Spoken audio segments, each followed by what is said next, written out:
Maybe the fact that I was ready did make it easier. Now that I say it out loud, I was like, well, if I would have been forced to quit, then that probably would have been much harder. But being ready to step away was still hard, if that makes sense. Welcome to the Gray Matters podcast. So something you've encouraged me to speak more on that most people that don't know me well, but also people that do know me well, that, you know, there's not many, understand the severity of my decision to walk away from something I was so passionate about, that is BMX, that became a major part of my life, became how I paid my bills for about a decade or so. It's the reason why I left my family and my home when I was a teenager, but also in the context of like that, there was a lot of growth in that. And I know you've experienced that with Taekwondo and athletic training. And then now you're, you know, finding a new interest, not a new interest, but like finding, I'd say, a newfound interest in something that you were passionate about at one point or interested in and still have been. And so I figured we could kind of shed some light on what that transition's been like for people that may be going through that similarly. Maybe that people are in this weird quarter or midlife crisis, whatever they want to call it, going through identity crises, or just, you know, Saturn's return. Yeah, you want to explain that? I've heard that, but the 28th year of your life essentially teaches you a lot of lessons. And the long story short, Saturn's return. And it's if you can look back on your 28th year and you're like, yeah, nothing really significant happened, like, that would be very strange. It's always a year of turmoil. That's just astrology, but I inspired you to talk more about this. You've encouraged me. Oh, okay. I was like, oh, maybe. Yeah, I remember there was like maybe a year and a half, probably maybe a year and a half, 2 years ago actually, where I was asking you about someone wanted to connect with me. They wanted to interview me or something, and they're sending me this one question beforehand. They're like, yeah, like, try to think of something that, you know, one thing that not a lot of people know about you. And that's when you encouraged me to talk about, you know, why or what it was like, you know, leaving BMX on my terms and not just like having an injury or this, you know, not being forced. Yeah. But like being inspired. Like, it wasn't like a financial situation or a health situation. It was just time. Yeah, it just was something inside of me that wanted to do something else. It was inspired by a lot of external factors. Mm-hmm. But I was just curious, because you've experienced that. You had a little fork in the road and you had to make a decision at one point. Yeah, I did Taekwondo from about 8 years old or 7 years old to 21 years old and competed internationally and nationally for a majority of that time, and spent 5 or 6 days a week for most of the year, like in a Taekwondo gym for those years, and was still hard, if that makes sense. Where do you think, I have a lot of questions that came to mind, but like, where do you think you were with your career in terms of like the level you were at, like level of success or level of talent? Because you know how people talk a lot about like the perspective in which someone left their craft. Were they on top? Were they like on their way out? Were they booed out? You know, were they forced out? Like, where do you think you were when you made that decision? Well, my last tournament in 2013 was a national team trial. And I didn't do, I mean, there was a lot of extenuating or like outside circumstances that really messed with me for that event. I did a bigger weight cut than I had done previously. I was really stressed out with trying to finish school. I had found out that I had to take more classes. Full-time student working 30 hours a week plus training, probably like 20 to 25 hours a week. My coach had this like crazy eye injury where he couldn't fly on an airplane because of the pressure. And he couldn't come with me. And so I was being coached by someone that didn't know me. I was at the Olympic Training Center. I had just gone through a really intense cut, and I lost to someone that I'd beaten before, and I lost to someone that, and I almost lost to someone that I would regularly beat or whatever, and I just like, I was over it. I just didn't feel joy in that tournament at all, and that's what kind of let me know that I was on the right path and making the right decision, because I had told myself, I was like, if I can make national team, I'm going to just put everything that I have into this. Like, if I make national team one more time, then I'll just dive deep. I think I was kind of at a fork in the road where I was at the level where I was performing well nationally, that if I had just given it all of my effort, I probably could have done better. I probably could have made national teams and things like that. Who knows? Because there were really, really talented people in the sport at that time. A lot of them being friends of mine and ended up going on to the Olympics and things like that. And they're just really good people and incredible athletes and incredible fighters. But yeah, I was just kind of at a fork, and I chose not to go into it. So it was a really interesting tipping point in my career. Yeah, it's the reason I asked that is because I just kind of reflected on that in the sense of like the, I guess, how would I word this, like the level of like, I don't know, the connection I just made, like, because when my last year competing in 2016 was my best year ever competing. I had been competing at that level of competition for 9 years. But that year, my goal coming out of ACL surgery, which is where we met and you helped me through that, all the things that went into that recovery was focused on that year, that the BMX World Series. But my placings and my goal of I just wanted to make a top 12 final at every event. And I first event back made podium, and then, did really well and ended up 10th overall out of 5 events. I made 4 because of my knee recovery. But I walked away at a time where I was still motivated and inspired to compete on another level. But from various things like a third brain tumor diagnosis, 2 different sponsors letting me go, and all these different things, to me, that wasn't a sign to quit. That was a sign that there was something I needed to devote my life to now that had a higher purpose than competition. And I rode for 3 years at the same level. I just didn't compete. I didn't deal with sponsorships in the BMX world. Started doing different things, which I do full time today.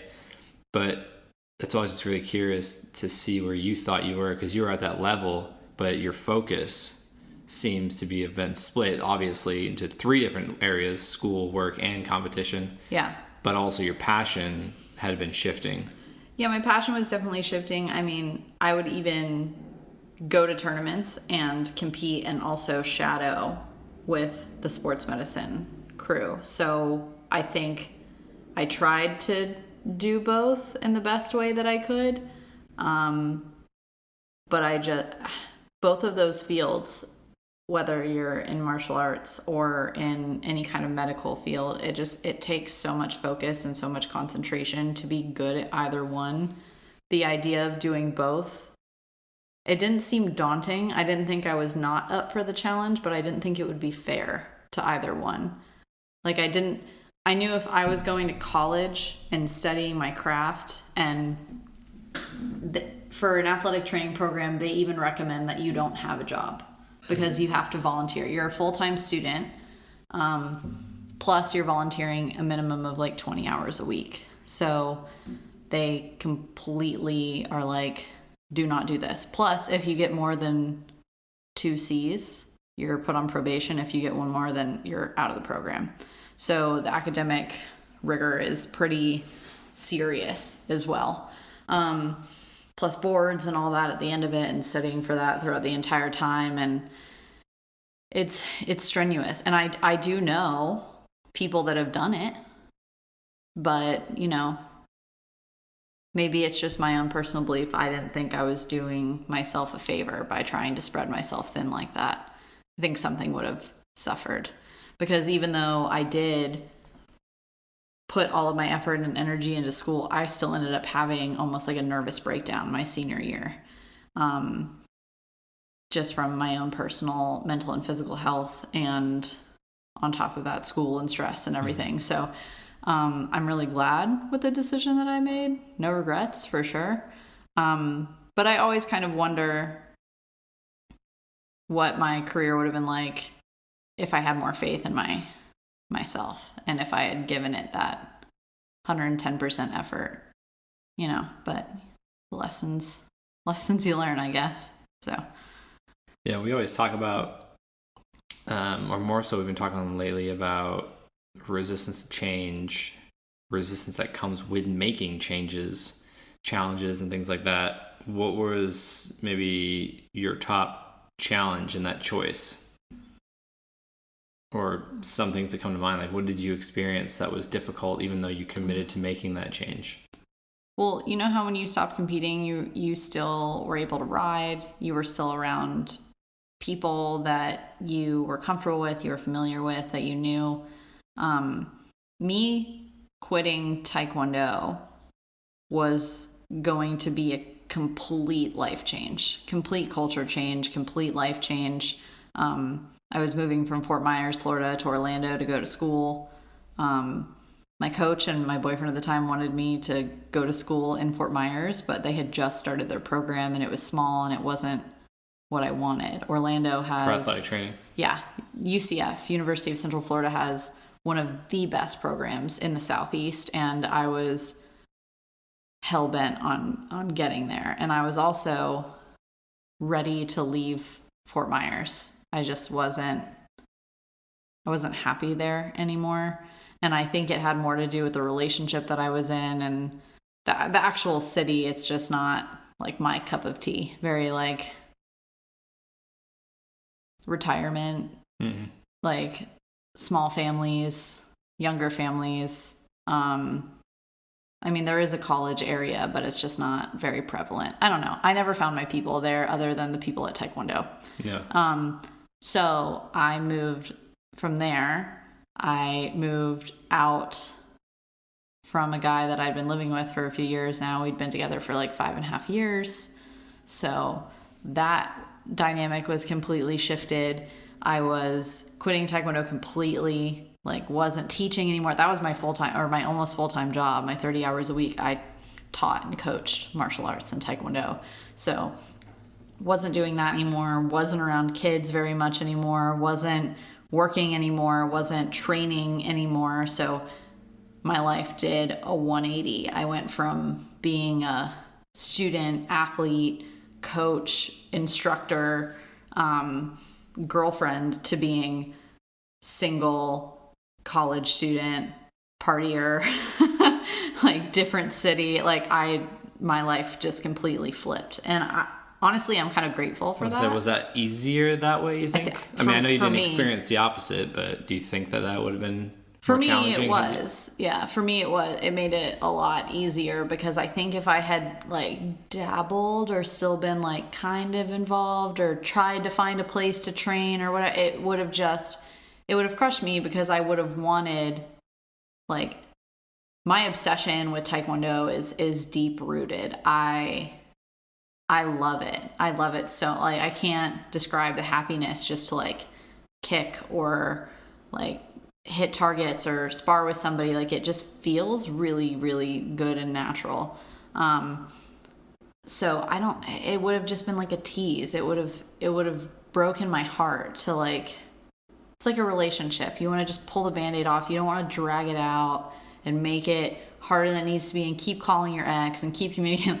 You don't want to do that. It's just hard for you in the long term. But then it ended up working out, because I was able to work as an intern and as medical staff at Taekwondo events. So I was still able to see all those people and to be around it and to enjoy the sport, but just in a different context. But I just needed to give myself time to step away from it, for sure. Yeah, and it makes sense as we have this conversation. And as you know, earlier this year in January when I met Jimmy is when I had the realization that I needed to just stop riding altogether, because the 3 years I rode at the professional level that I knew how to, I wasn't trying to progress. To a degree. I was still at some points learning new tricks, doing new tricks that I probably didn't need to be doing, but I just wanted to. But I maintained that same level of riding to the point where my friends would be riding with me that did still compete, and they would be confused and say, like, why aren't you competing? Yeah. And then friends that had come into town from other countries that competed were like, dude, I didn't know you were still riding, let alone riding I this would get level. those questions. Yeah. Like, while I was sitting there watching you, other riders would come up to me and be like, why isn't he competing? Like, And why don't you tell him to compete? It's funny because when people talk about not doing something for the money or for a career perspective, and you getting into BMX, let's say, or Taekwondo at a young age because you got introduced to it, and then you kept doing it because you enjoyed it, and then it became a craving, a habit, a lifestyle, and then a obsession, and then it turns into a career. Yeah. A lot of people get that line blurred, but there was still that love of it for me, even when I stopped competing.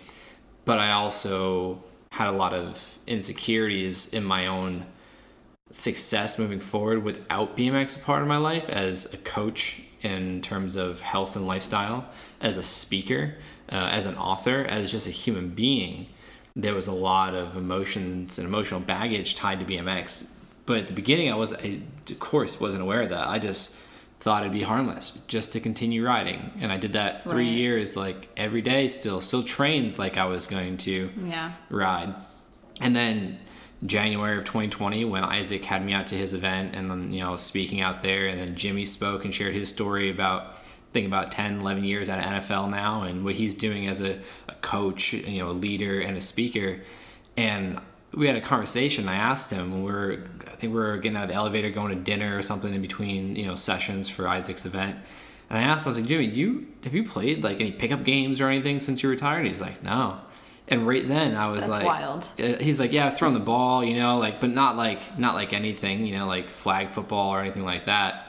And I was like, damn. And right then and there, it clicked for me. And I told him, I was like, well, my last competition was October 2016, and although I had a phenomenal year, a year that I put the work in to get, and I had all my intentions of competing again after that, and then even in 2018, I was still trying to figure out ways that I could make it work and this new path I was on, and obviously it didn't make sense, and that's why I didn't push that hard, because as you know, like, I want to do something, I'm able in certain degrees to make that thing happen. Yeah. And it just didn't feel right. But when he said that, I was like, man, like, I told him, I was like, I still been riding at the same level too, and like at least 3 to 5 days a week. And I think that's why I'm not feeling confident in my moving forward. And he was like, it could be. And then I went and we parted ways after that, and I just, for the night or whatever, and I reflected on that, and I think I remember telling you about it. Yeah. But it just made a lot of sense to where that was like my place of mastery. And I just did a written interview for a Brain Health magazine asking me about these different things. And I put I described BMX when I was younger was a way of creativity for me, a way of expression, travel, fun. It allowed me to get away from things, block things out. It was like my meditative place. And then the last word I used, I just was writing, and it was just like freedom. It was like my place of freedom. And that place of freedom, place of mastery, place of confidence, those 3 years, anytime I felt stress, overwhelm, uncertainty, anxiety, depression, whatever it was, I went back there. And so that's why I was curious, like, if you think that if you had dabbled, would it have hurt because you felt so confident the way you were going, and that's where the success came. And then that's where, through my own journaling this week, my mantra came, focus yields results. Mm-hmm. And because I was so, I was lacking so much focus in certain areas that I'm trying to improve now, it was easy to see that the results weren't aligned or congruent with what I desired. But it stemmed back from some old shit that BMX became that escape, and then I use it even in my adulthood. So it's just really interesting because now I'm at the point where it's been almost 6 months, actually. I think, no, it's been over 6. It's exactly 6 months, 3 days, 4 days, because my dad's birthday was January 17th, and I flew to him the 16th, did a show on the 15th, something like that. Anyways, of January.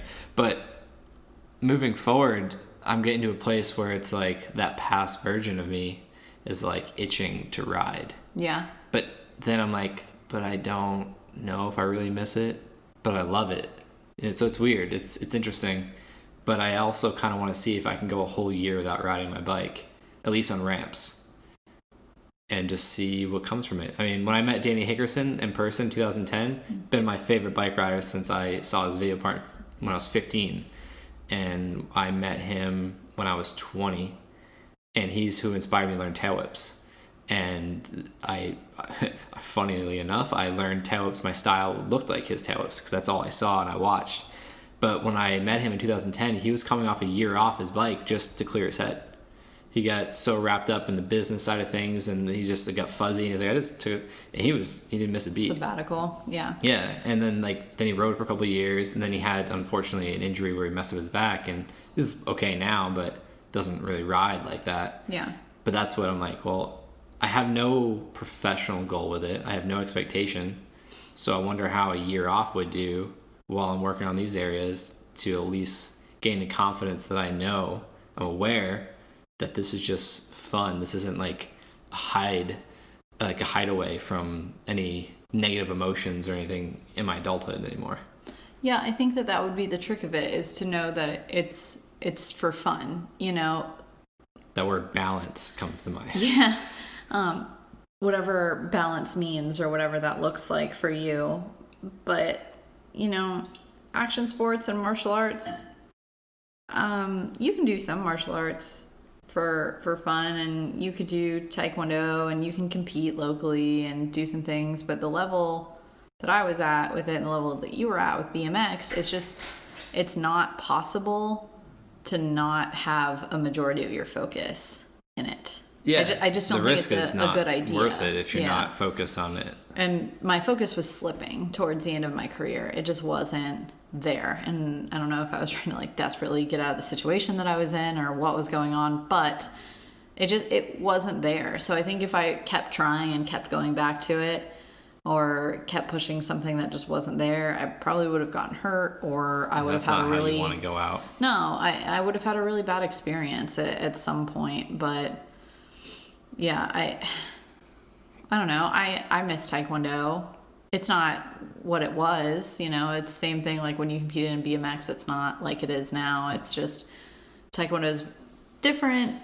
It's better and it's worse and it's different. And I don't know if I would necessarily go back to it, but just being physical like that and having that experience, like I tried jiu-jitsu for a little bit, but just work schedule kind of got in the way with it. I would definitely do jiu-jitsu again and like have that experience, because learning a martial art is very empowering. You feel really, really good. You feel really strong. I was able to teach a martial arts class at the school that I work at as a PE credit, which was really, really cool. No. You did that a couple times, right? Or you taught like a whole like semester? I taught a whole semester, yeah, because it was like for that credit. And that was super fun. And I dabbled a little bit and did some kicking after work and stuff like that as a workout. And that felt really good. So even just doing stuff like that and reintroducing that into my life, I wouldn't mind. But not everything is as extreme as Taekwondo and action sports, you know. So it was so funny because I just kind of realized I'm starting a career shift, but I had convinced myself that it had to be one or the other. And it's like, well, why can't I do both? And that was a big question. And I'm like, well, it's not that extreme. I don't think it's completely accurate that you can't put effort into two things if you're talented at two things and if you love two things. As long as you don't catch yourself slipping on one or the other, or spending more time on one or the other, I think that it's okay. But when you're putting yourself in a situation where you could get hurt or you could get injured, I think that's when it becomes different. But just like doing two things on your career, that's not a big deal. No. You don't have to worry about getting knocked out. Yeah. That's also what I've enjoyed about picking up bowling after 18, 19 years. Yeah. And it's cool to see my dad like that stoked on it. Yeah. Unfortunately, right now with COVID, it's been what, 3 months since I bowled, and my last game was a 299, almost a perfect game. So damn. I'm really excited for when I can do that again. But I think that's been interesting. And like Gary Vee always talks about it, like, oh, like people ask, like, oh, I'm like, how do you find your passion? He's like, go taste stuff, like go try things, go see what you like. We were fortunate enough at a really young age to have tried some things, and one of them clicked really quickly. Yeah. And it just led us to where we are today. And that's been the challenge I've noticed as an adult. It's like I didn't do any other things for 12 years? No, longer than that, because like when I got seriously into BMX, I stopped playing other sports. I'd pick up like disc golf here and there, like random things, but like there was nothing I did, even a quarter of the amount of time that I did or I spent on BMX. And so now it's like, but that tournament my dad invited me to last year at the bowling alley that I grew up at, that was going out of business or closing down, whatever it was, that sparked like, oh, like there's something to this. Like I can get competitive. I can do this into my old age. I can have fun. I can learn. I can do this, whatever. And there's really no risk. I mean, torn muscles, maybe something like that. But like that would be pretty wild. Compared to bike riding, and flipping my bike. If a physically fit person injures themselves while they're bowling, I think you might be doing it wrong. Yeah. But I don't think that's just me. Or too much. You're either doing it wrong or you're doing it too much. And that's something too, I can compete locally, I right. compete in the amateur division, and I can... We even did rock climbing for a minute. That was super fun. I kind of got over it, to be honest. But then I've been thinking about it now that we haven't been able to do anything. Yeah. Not be able to go to places like that. Yeah. But, yeah, I don't know. I just got over it because you needed to learn how to belay. I did.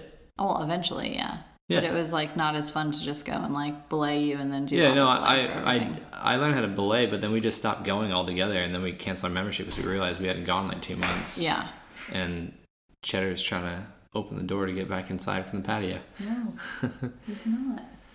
But yeah, no, I just think it's interesting, but I also think that passion helped us through a lot of times in our life, and I think more people should have passions, whether it's a career or not, just something that they can work towards. Yeah.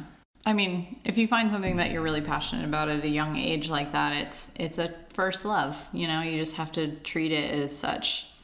And I know it might sound cliche or whatever, but you have to give yourself that space and a little bit of grace to transition out of it if that's what you want. And you can't just walk away from something that you've been doing for years and years of your life that you're passionate about and expect it to not feel like anything or not have any kind of impact on your conscious or subconscious mind. Like you've created patterns and habits of how to respond to life and sport, and then all of a sudden you just don't do those things anymore. Like there's going to be some kind of physical, mental, emotional reaction in that thing, and you're going to miss it and you're going to feel a certain type of way about it. I mean, unless you hated every second, like if your parents made you do it or you just didn't like it or it was whatever, and like that's very different. But yeah, if you find something that you love, especially a sport, or I don't know, do people that like play instruments and stuff like that at a young age, do they just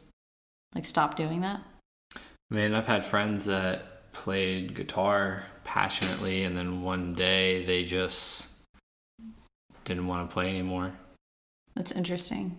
I never really talked to them about it though in depth. Just this is what they said. They just didn't want to. No. But I also have had friends in other perspectives leaving BMX that just were like, there's that. Yep, I'm done. And some of them, like have said, or, kind of wish it didn't ever ride, which is weird to me. But yeah. So I mean, I think it's just all different perspectives, and people get out of it what they put in. They get out of it what they think they get out of it. I'm still learning so many things that I have taken away from just not even the BMX industry or the bike or the competition, but just like the mentality to excel at something like that, and what my life specifically has, how it's unraveled. And if it wasn't for me, taking that route in BMX, then maybe I wouldn't have found the brain tumor. Maybe I wouldn't have found my voice, wouldn't have found other passions. So it's really interesting to think about how everything's kind of connected. Yeah, absolutely. And I think there's a really common myth that you have to do the same thing for the rest of your life. Like whatever you establish when you're 18 or 20 years old, that's what you do for the rest of your life. You know, that's a belief. Like you're a lawyer, you're going to be a lawyer for the rest of your life. Like you're going to be somebody who played baseball and then became a lawyer. You're going to do this and then you're going to do that. Or this is a path that you chose and you have to stay on it. I think that that's a bunch of bullshit. Like, I don't understand. Well, I do understand because I understand It's that safety. It came from a generation where you picked your career, you did it until you retired, you supported your family, and then like that's what you did, and that's how you made the best. Retirement things built back then differently, and Yeah. it was like the American dream actually like made sense to follow this path. You're guaranteed this and that. Then all that stuff started to change. It's just not like that anymore. And I mean, science actually shows that if you're doing something that you love and that you're happy doing, you're going to attract more abundance in your life, whatever that looks like. So if you lose love for something, don't keep doing it and become a bitter person. You know, find something else that you love. It's scary and it's maybe not as financially smart in the short term, but I mean in the long term it's everything's gonna work out the way it's supposed to. So I never really understood when I was younger why the older dudes I looked up to maybe just retired or were like, oh, I'm gonna do something else, you know, and they found other passions. Like I showed you that X Games video they did on Jay Miron. Now he's like a very skillful, passionate woodworker. Like creates his work amazing is incredible. Design with wood, and you know Mike Laird with welding, BMX frames and other metals, you know, whatever kind of job comes this way. And then, you know, for me, it's, you know, seeing how a passion for one thing led to passions for other things, and those are leading to other things, and same with you, you know. So I think it's time now that people are starting to see that going down this route, being forced into this mold and to expect to fit, what is the saying, a square peg into a round. Yeah, so it's like, I think people are starting to wake up to that, especially as like the amount of information can be consumed and how information can be shared and how people can learn. That's what Dr. Joe talks about. Like one of his sayings, I love a lot of his sayings. One of them's, it's like we're in an age where it's not enough to know. We're in an age where you have to know how. Like, right. So we can learn anything that's out there. Literally, we can pretty much learn anything on the internet. Yeah. But it's another thing to apply it. Yeah, the internet has changed a lot of things, and it's changed a lot of the ways that people interact with their life and the skills that they have and stuff like that. And it's super important because you can change your life on a whim if you really, really want to, and you can be empowered to do so. Especially if you're really self-aware or putting the work in to be self-aware, and not self-aware not in the sense of like you're this like cocky, like I'm so self-aware, like whatever that condescending perspective that comes when I find when I use that word just in context or this conversation, people assume that, but it's really like just becoming familiar with yourself. Like you're becoming aware with yourself. Well, I think the first time that I ever heard about something like that was a comedian named Dimitri Martin. Back in the day, he was in like his second or third year of law school, and he was like, fuck this, and he like dropped out and became a comedian. Oh, it's Mr. Chang from The Hangover. He was an MD that just was like had a prominent practice and everything, and then just decided to go act, and it worked out because they're following something that they're passionate about, you know, and it doesn't work like that for everybody or always, but. And that's what you and I are both investing time, money into learning more about ourselves with someone that's skilled in that and is helping us along the way, and we're helping each other, we're helping other people. It's you know, we're learning about our state of being, you know, the way we think, the way we act, and the way we feel, and why we do those things, and where they stem from, and what to do to change them based on the vision that we have. And that was something I struggled with a while, was creating a vision after BMX. Yeah. I said I wanted to do these things. I said I was passionate about this, but I didn't really, and I know now is like these fears of not being able to and limiting beliefs that I couldn't do anything. Or like Jimmy and I talked about this, like NFL, BMX, that was our time.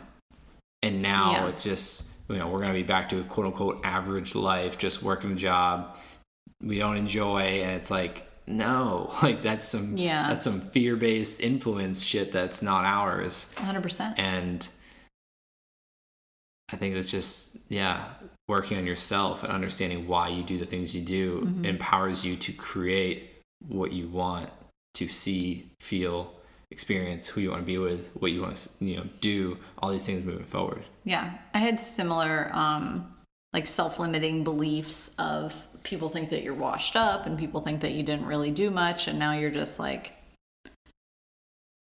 living this normal life, and you used to do something really cool and really extraordinary that not a lot of other people did. And now here you are doing things that every other person does. And it's uncomfortable. I think it's really uncomfortable. And I think that's why a lot of athletes get real weird after they retire, because they've got to figure something out. Those loops. And you, if you don't catch yourself, it's easy to get sucked in there. It's easy to start believing it. Especially if you don't have someone outside of you helping you create self-awareness and calling you out. Right.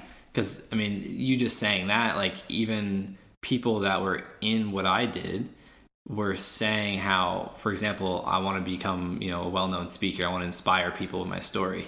And you were telling me, like, these people are talking to you about, like, well, Josh never did anything. And it's like, well, that person and I did something that not even 1% of the population has been able to do as becoming a professional athlete and support themselves. Yeah.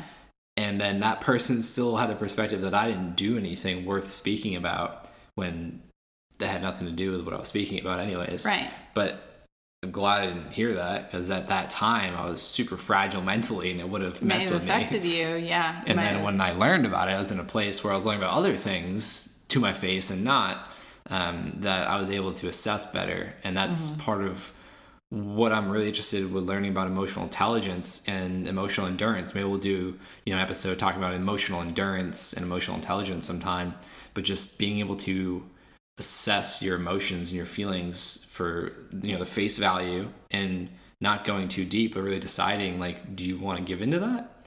Like, what about you is allowing you to react to that person or that thing? And then how long can you endure those emotional triggers and pain points until you're ready to stop and move forward? And I think that's where a lot of people break. It's, the emotional cycle of change. Yeah. The third step is like when resistance is hitting hard and it's challenging, and, you've been having all these wins and all these learnings and all these successes, and all of a sudden it's like, oh, what goes up must come down. It doesn't have to be all the time, but it's like, that's the endurance part. Yeah. I think a lot of people hear phrases like emotional endurance and emotional intelligence, and they automatically think of like mental toughness, like just being able to like stick it out and just put up with things and do what you need to do. But it's not the same. Like it's not forceful. No. It's actually more skillful and graceful. While I was in martial arts, my coaches liked to play games with me psychologically to see if I would be like strong enough to overcome it. I think an attribute that I've always had is being mentally tough, in a sense where if my mind is made up about something, you can like put me through hell. My mind's still gonna be there. I'm still gonna believe what I believe. So they would do really interesting things. Like I'd go run whatever, 1.5 miles, 2 miles for a warm up, and I'd come back and they'd be like, all right, do it again. And I'd be like, why? They'd be like, you don't get to ask questions. You're not the coach. I'm the coach. Go do it again. And it was just like, oh, fuck. Okay. And then during my black belt test, I was 13 years old, and it was like a 5-hour long test of just physical labor, and it was so hard. It was one of the hardest things that I've ever done, and it was just me and another student. And my school was very traditional in the sense where we had to go through like a 6-month internship program just to prepare yourself for the black belt test. And then the black belt test, you have to cover every single piece of curriculum from white belt on for everything, for blocks, for kicks, for sparring, for self-defense, for board breaking, for forms. I had to do forms blindfolded. I had to they would just pick random board, do this kick, break this brick with it. And I was like, what the hell? Okay. And they would just throw random things at you. But so it was already physically very exhausting. And then my instructors would just be like, hey, Jackie. I'd be like, yes, sir. And they'd be like, do you want to quit? Just in the middle of my testing, just to mess with me. And I was a 13-year-old, you know what I mean? And I was like, no, sir. Just trying to stay strong. And then in your head, you're going am I doing bad? Is that why they're asking me this? Am I does it look like I don't want to be here? And then, make me try harder and try, but they did it to me at least 20 times. And then afterward they were like, yeah, we just wanted to see if we could make you crack. And I was like, well, that's messed up. I'm 13. Don't do that to me. But that whole experience made me stronger because of it. So that example of that person in my life with BMX was the ground. And it hurt more depending on how high you fell from. Yeah. And it tested you. Oh my gosh. Or my peg going into my ribs that time. Yeah, that's not fun. Yeah, I guess. Moral of the story, main takeaway is have an appreciation for your past if you're walking away from a certain aspect of your life, but have respect for it too. Because if you really loved it, then it's going to have some kind of impact on you. I think now that you just said that, two things come to mind, takeaways from us just having this conversation is if you're, I want to say, negatively attached to something in your past that's causing you pain now, ask why. What about that are you hanging on to? Because that's not allowing you to be free to get to where you want to go. Yeah. And it's just making that point where you want to go or learning where you want to go that much further away. Right. And it could seem really insignificant, right? You could be like, it's really not that big of a deal. But when you think back on it or you think about it or you replay it in your mind, if you're feeling that emotion, if it gets you heated or makes you really sad or makes you feel upset, then it's holding you back from something. And you don't know what doors are going to open until you shut that one. I think that's the biggest point. Yeah. And then I lost it. And then you just saying that, I remember the second one was something I believe you and I are both in the process of getting better at and believing in, but it's everyone's saying it. I feel like it's cliche, it's corny, all the successful people are saying it, but it's love the process, love the journey, surrender to the journey, lose the idea of a destination, of a goal, lose that. And as we reflect, it's easy to see how this holds true, but it's the process, the journey, that's what I loved, and I missed that about BMX, and now I've harnessed that into other areas, the process, training, doing drills with tricks over and over until I could do it literally with my eyes closed if I wanted to. We played games with BMX, looking at each other to do the trick, which is pretty sketchy, but you're doing something so much that it just becomes ingrained in you. That's the process. You don't get the results without the process. The process requires focus. And I think you and I just explained that, we saw that, and then we shifted our focus to things that we were, seeing more of a gravitation towards. Yeah, I had to teach myself to love the process. Coming from a sport like BMX, the athletes within BMX do not traditionally lift or condition, or their sessions are technical, and they're conditioning while they're sessioning. That's all a part of it.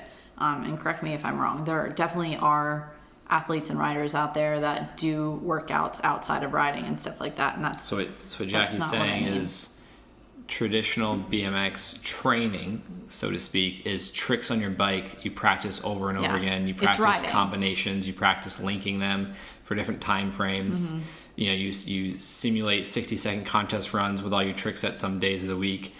But it's becoming more and more prevalent now, especially with the Olympics and athletes taking care of themselves because of the progression level and the strength and endurance required. But now, the last few years, we're seeing a good majority of BMX and action sports athletes get into the gym, get into the kitchen and clean that up a little bit. And then, you've been seeing like Dave Mira from like day one, how the gym in his house, like true athlete. But that was really frowned upon. It's still kind of weird that like some of the older generation pro riders that still ride or like announce or like are involved still have this weird mentality around the word training. Yeah. And like even like Chris Doyle, which Chris Doyle is like one of my favorite pro BMX riders I've looked up to since I was younger. Danny's favorite rider when we were younger. Went to Iraq with him. Fun little story. He's now one of the commentators for X Games, and they did a little short documentary on him. And he was like, yeah, like my last contest, I got a bronze medal at X Games 2015. I did some training for it. I know guys aren't going to like that, but like I just realized I hadn't done a lot of tricks in a while. But back in the day, it was like I do my tricks every day at the trails and then go to the dirt jump contest, same thing. Yeah. But now that I'm like not riding professionally, or I wasn't like, he was getting off an injury or he's doing other things, he's like, I had to go train a little bit. I went to Woodward. Yeah. Some guys aren't going to like that. And it's just so weird to me that like people frown upon in action sports. It's going away now, but like training or like the word selling out, like getting paid to do what you love for risking your life is negative. Because it's just like sessioning, you know what I mean? Like you're just supposed to be like sessioning with your friends. But that's taken away of what you were getting chilling and hanging out. No, it's totally fine. But that's how we trained back then. Yeah, that's it. We that's just exactly do our tricks it. like 100 times a day. So I think it's easy to love that. Yeah. You know what I mean? But I had to teach myself after I left Taekwondo to love the process, because me as an athlete, like you mean like in the gym or just like any process, just like training in general, just showing up to practice sometimes, like I was like, I'm not fucking ready for this, and it had nothing to do with after Taekwondo. You stopped competing? No, like when I was still competing, because I didn't love every part of the process, because training as an elite athlete is in that sport is grueling and it's intense, and the way you have to train, Taekwondo is a very, very fast sport, and it happens all within an instance of like 6 minutes and 2-minute segments, so you have to learn to be able to like go, stop, go, stop. So the training was like sprints, plyometrics, like body weight movement, constantly kicking. Like I would show up and my coach would be like, you're gonna throw up today, and I'd be like, shit, like he's just in a mood. It's gonna be one of those days. We're gonna do conditioning, like I'm outside flipping tires, I go run 2 miles, I come back, I have to spar, I have to do this, I have to do that, and 3 hours later I'm fucking toast. And I'm like, no, I did not enjoy any part of that, you know? So to me, it's like you bust your ass and you go through some shit that you don't want to do, and you work harder than anybody else that you could possibly think of, and that's how you get the results. So sometimes after I have a mindset like that, and don't get me wrong, I loved sparring, I loved technical training, I loved drills, I loved that, but like those days of intensity, you feel really good afterwards, but during it, I can't describe to you some of the intense way. It was like, we are not Navy SEALs. Like, I am a 20-year-old person. Leave me alone. Like, so it's a lot. And this is also coming after, like, I had an 1.5-hour lift session that morning, went to school for 4 hours, 5 hours, worked for 5 hours, and then I was at training. It was a lot. Yeah. So it was a lot. So I had to teach myself that the process isn't always shitty, and you don't have to put yourself through hell in order to get the results that you want. Like, not everything in life works like that. Another thing about the process and embracing it, I think it's a better word than what I was using, like enjoy. I think embrace and trust the process is really important. Because embrace and trust is very not different. every day did I want to go and send all my hardest tricks. Yeah. Not every day when at competition did I feel like competing. Maybe it was windy. Maybe it was cold. Maybe I'm in China in a different time zone, and like, you know, like maybe I'm dealing with an injury that I've been rehabbing. Or maybe you're learning a new trick and you're smacking your body against the floor over and over and over again. My unconscious mind, my ego is saying, don't try it again and be afraid and this and that to prevent me. And I'm like, something weird about, you know, a lot of athletes, especially in the high risk world, is there's some part of you that just can shut that off and push through it. And I think that that's one of the biggest things about fear for me, and what I took away from BMX. And I was just asked this morning with my tattoo, fear is a thought, thoughts can be changed. Like, that's a constant reminder to me, especially now that I'm not riding, because that was something I was able to do. I was able to take that thought of fear and put it aside. You were able to do that with your sport. I feel like that's a very uncommon skill, but it comes from experience. It comes from being forced into a situation. Like when you first get kicked in the face, or I first felt and hit the hard, solid concrete, we had a choice.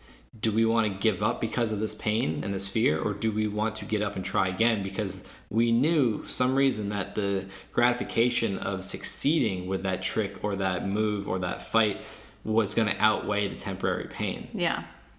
Well, I think, do you remember your first like nasty fall? Because I have a very vivid memory of the first time I got like rocked. Like I remember it, and it was memorable, and it was really bloody, and it was terrible.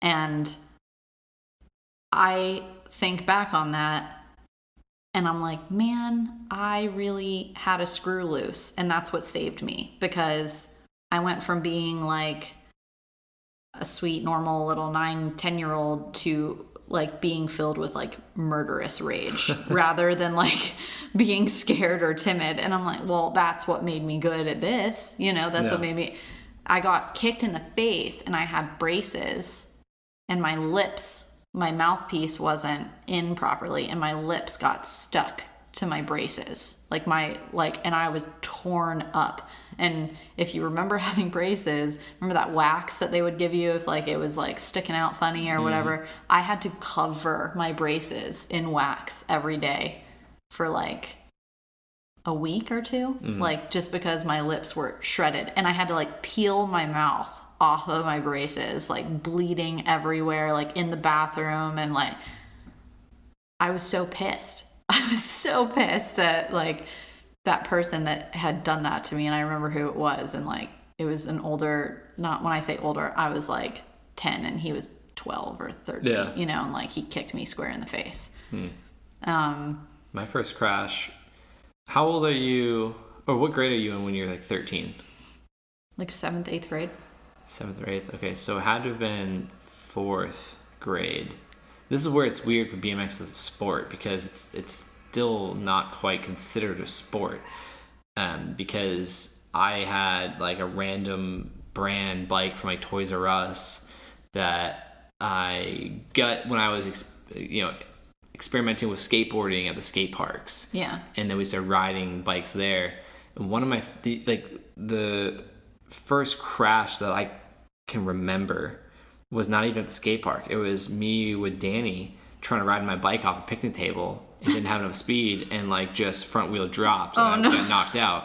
Oh no! And I remember my mom tells the story. I don't remember this part, but she, my brother and our friends went and got my mom, and she came to me there. But that wasn't at the skate park, so I don't even remember my first fall at like a bike skate park. I think that was a pretty gnarly. If you knocked yourself out, like. But that I didn't even know that like I loved BMX then. I just we all rode bikes. Like that was just I lived at the time. It was 3 years we were living in New Bedford, to the city a little bit away from Cape Cod, like 45 minutes. And there was a local skate park there. We rode our skateboards. Some kids rode bikes there. Yeah. We experimented with our bikes there a little bit here and there, but like it was mostly just riding around town. Like that's just what we did. We went to the baseball fields and the playgrounds and tried riding off picnic tables, and didn't work out. Well, I think that originally when I was bringing this up, my thought was, if you can have a moment like that and push through it, then nothing else really seems so bad until something worse happens. You know what I mean? But like other people can kick you in the face, or you could fall off your bike, and it's like, damn it. And you get back up and you build this tolerance until that experience gets topped. But you're not afraid of it. It just happens. You know what I mean? Well, that's the thing, because it's not like something that you're thinking, like, I guess you are, because you're like, oh, I could get kicked in the face. Oh, I could fall. You have that awareness. But then there's always something that could happen worse, and maybe it does, maybe it doesn't, but you're not focused on that. At least we've been able to do. Yeah. And a lot of top athletes are able to do is shift their focus to what they want. Yeah. And that's what makes them able to do that. Otherwise, I wouldn't have learned half or more of the tricks that I've learned, because I was you're afraid either of going all to of push them. through it or you're going to shy away from it, right? Yeah. So there's going to be kids that get kicked square in the face and they're covered in blood and their mouth is all jacked up, and they're going to go, I'm never doing that again. Yeah. And some could argue that that is the smarter child in this situation. And you'll have other kids that are filled with or vengeance. Maybe they just were more self-aware at a younger age. Maybe they knew what they wanted. They didn't want to go through that, and there was something else they were meant to do. Well, that's the thing. It's like, I feel like I was built to go through stuff like that. Like, I was like, I can handle it. But it also helped me because later in life, like, I can take a hit now. And it's not even literal. It's like, I understand that, like, speed bumps aren't always going to deter me. You know, they might, like, slow me down a little bit, but they're not. But like, also, these speed bumps, these falls in life now aren't going to be physically painful. I mean, sometimes, yeah. Well, I'm saying from, like, a career perspective or, you know, setting goals, like... Yeah. Like... Hardships. Things that are out of our control, whether we're in sport or not, are going to happen. That's inevitable. But I'm just saying, like, the fears that come into our mind of setting new goals, new dreams in our lives, not succeeding at those, from our perspective, I can't see any kind of physical pain happening. Like, for me, getting on stage in front of thousands of people I don't know to speak, that fear of whatever that fear is not going to hurt. Physically, I'm not gonna fall. Like, I mean, I'm just saying, I don't want to bring them up or anything, but there are things that can hurt physically, like separating from a spouse that you've been with for a really long time. That's more emotional. That leads to physiological pain. That's not breaking your leg, and that's things out of your control. Like, that can happen if you're an athlete or not. I'm just saying, now that we're away from our athletic career, the fears that may come up, 99% of the time aren't going to result in pain if that fear comes true. Yeah, absolutely. That's what I meant. Yeah, that's fair to say. Yeah. That makes a lot more sense. They're not going to be as physically painful. And Cheddar could bite me, that's and really that's going to hurt. Right. It's not going to hurt my feeling. Well, it might, but it's going to hurt me physiologically. But yeah, the perceived fear usually, now that we're away from our professional career as an athlete, probably won't hurt. It's not as bad. And I think that if people listening thought about the things they're fearful of in life, whether that's asking for a raise, leaving their job to go to another one, getting out of a relationship, learning something new, whatever it may be, ask yourself if the fear is actually going to be a matter of your life, your physical health, because that's where fear comes from, our old caveman brain, as survival. It's there to protect us, to protect our life. The problem is today, most of it's made up fear that's not going to actually harm us. It may hurt our feelings to where we may experience a physical pain because we're sad or judged or feel guilty or shameful, whatever. Yeah. But it's not going to be the end of the world, and it's not going to affect your health to a degree. So just interesting to think about those things. Like, what's really holding you back? That's a great question. One of my favorite 4 questions I use on stage. My favorite 4 questions. Yeah, what's really holding you back? And I feel really fortunate to have Taekwondo in my life because of that, because I think it opened my eyes to a lot of things. I don't have to learn that lesson the hard way. I still have to work through it sometimes. I'm not perfect. I'm not saying that, like, anything that comes my way, I got this. Like, but if I can relate back to that, like, is this fear really logical? Am I going to be physically hurt from this? Well, it's the self-awareness doesn't make things go away. It makes things easier to comprehend and assess and move forward with. Yeah. Rather than being crippled by insecurities and fears and limiting beliefs, you're able to recognize them, observe them, see what they are, and then make a decision. But if you're running on autopilot and these unconscious programs, and you're living by fear and stress and anxiety and, you know, limiting beliefs and all these things, you have no power. You're just going to keep asking why you keep getting the same results. But then once you can understand, become aware, consciousness, you become aware, then you're able to make a decision that's more empowering. It may not happen overnight, but as we've been experiencing, it's profound in how quickly it can happen. That decision can happen in a split second. The result could happen at the same time or a year later. Right. And the lead up to that split second decision can be short or long. Yeah, that's the challenging part. That is the challenging part. That's the part about embracing the process. Yeah. And asking yourself, what are you willing to do for it?